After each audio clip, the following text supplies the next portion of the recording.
उपमुख्यमंत्री एकनाथ शिंदेंनी 6 खासदारांसह अमित शहा यांची दिल्लीत जाऊन भेट घेतली। 6 खासदारांच्या मतदारसंघातील रखडलेल्या प्रकल्पांची माहिती त्यांनी अमित शहा यांना दिली। तर नाशकातील फसलेल्या ऑपरेशन टायगरवर एकनाथ शिंदे काय म्हणाले पाहूया। शिवसेनेसोबत आल्यानंतर अमित भाईंना सदिच्छा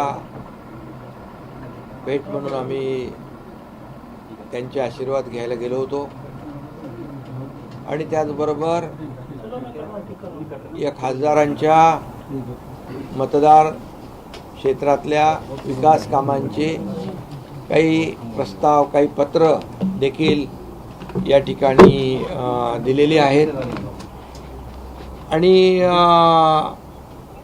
त्यामध्ये अनेक प्रश्न असतील, सिंचनाचे असतील, मराठवाडा, कृष्णा मराठवाडा सिंचन प्रकल्प असेल, रेल्वेचे काही प्रश्न असतील, त्याचबरोबर रस्त्यांचे काही प्रश्न असतील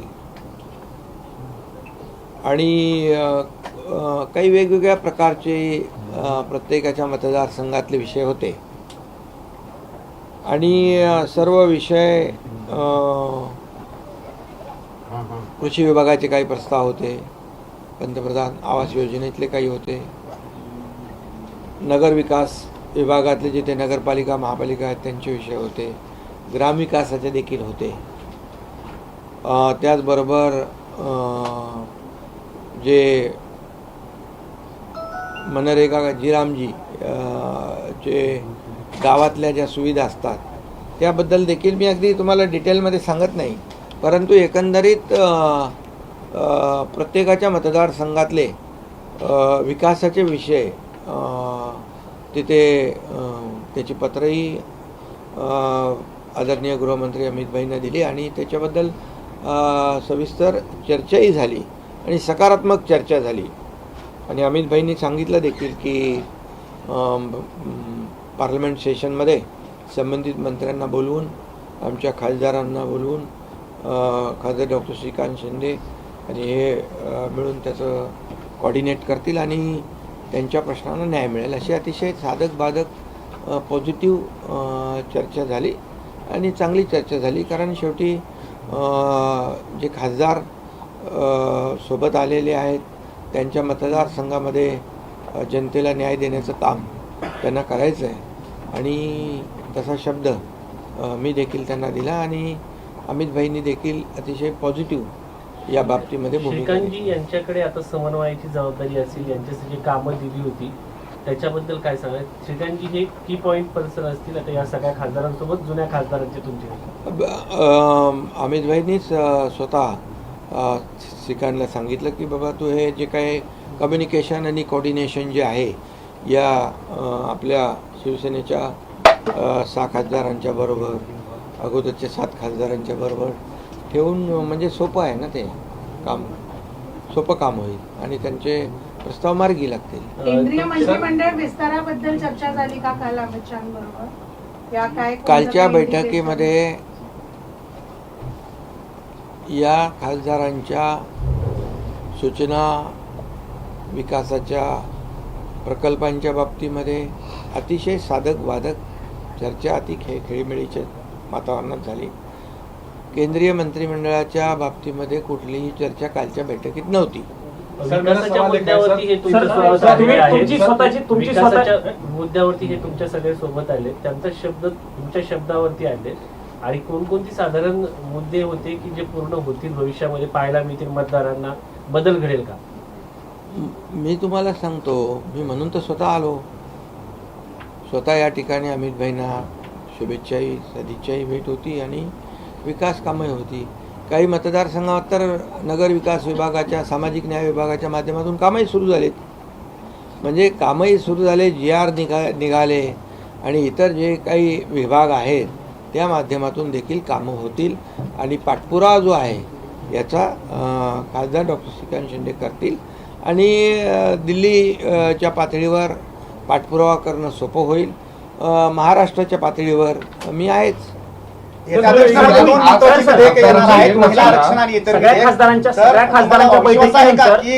पास होतील म्हणून हे विधेयक दोन्ही सगळ्या खासदारांच्या बैठकीनंतर तुमच्या दोघांची स्वतंत्र बैठक झाली, त्या बैठकीत काय चर्चा झाली? मी आधीच सांगितलं की मंत्रिमंडळ विस्तार काही चर्चा काल नव्हती, पॉलिटिकल चर्चा काही नव्हती आणि ही चर्चा फक्त विकासाच्या मुद्द्यांवर होती. अधिवेशनात सर दोन महत्त्वाच्या बिल्स येणार आहेत, अमेंडमेंटच्या घटनादुरुस्ती वगैरे, आणि त्यात राष्ट्रवादी काँग्रेस अजित पवार शरद पवार जे आहेत ते सपोर्ट करण्याचं चर्चा होतीये. मुळात हे पास होतील का बिल? तुम्हाला वाटतंय का तुम्हाला सपोर्ट मिळेल? बिलकुल पास होतील, कारण महिला आरक्षण बिल, डिलिमिटेशनचं बिल हे आवश्यक आहे. कारण आपण पाहिलं की आता मतदारसंघ 20-25 लाखाचे लोकसभेचे मतदारसंघ आहेत आणि हे एवढे मोठ्या मतदारसंघामध्ये विकास कामं पोहोचवणं देखील अतिशय कठीण काम आहे आणि म्हणून डिलिमिटेशनमुळे त्या भागातल्या जनतेला न्याय मिळू शकतो. आणि त्याचबरोबर महिला आरक्षण जे आहे, महिला आरक्षण देशाचे प्रधानमंत्री नरेंद्र मोदीजींनी आणलं. इतके वर्ष फक्त चर्चा होती, परंतु आरक्षण विधेयक आणण्याची हिंमत मोदी साहेबांनी केली. आणि मी खेदाने या ठिकाणी नमूद करू इच्छितो की मागच्या वेळेस हे महिला आरक्षण विधेयक विरोधी पक्षाने हाणून पाडलं, रद्द केलं आणि त्याचा भुगताना त्यांना पश्चिम बंगालच्या निवडणुकीमध्ये भोगावा लागला. त्यामुळे आता कुठेतरी उपरती आली असेल, सद्बुद्धी आली असेल तर चांगली गोष्ट आहे आणि सर्वांनीच महिला आरक्षणाला सपोर्ट केला पाहिजे. शेवटी महिला लाडक्या बहिणी ज्या आहेत, लाडकी बहीण महाराष्ट्रामध्ये लाडकी ठरली, लोकप्रिय झाली आणि आपल्याला मी सांगू इच्छितो की या महिला आरक्षणामुळे महिलांना देखील न्याय मिळेल आणि महिला देखील कर्तबगार महिला आहेत आणि त्यांना अधिकार मिळेल आणि खऱ्या अर्थाने विकासाचा जो काही वेग जो आहे त्यांना वाढवता येईल.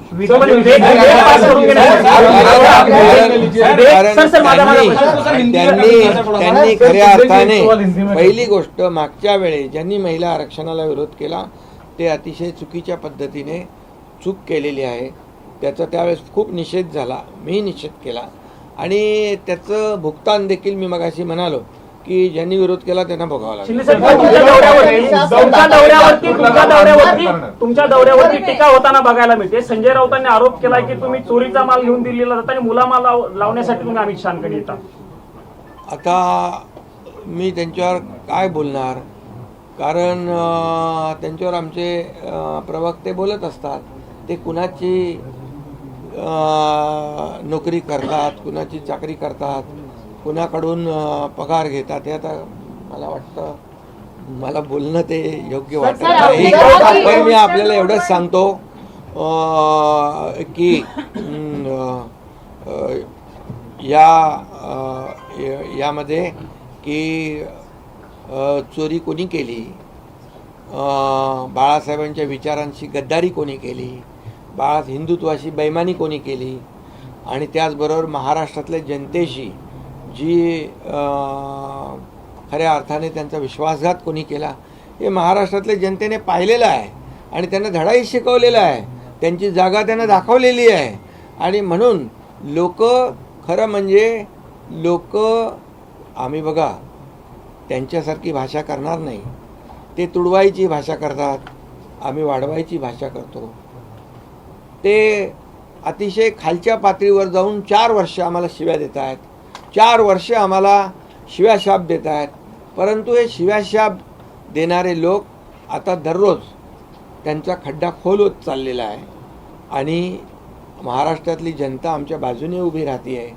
आणि मला वाटतं ते कुणाचं काम करतायत हा आत्मसंशोधनाचा विषय आहे, पण जे ते करतायत ते चांगलं करतायत.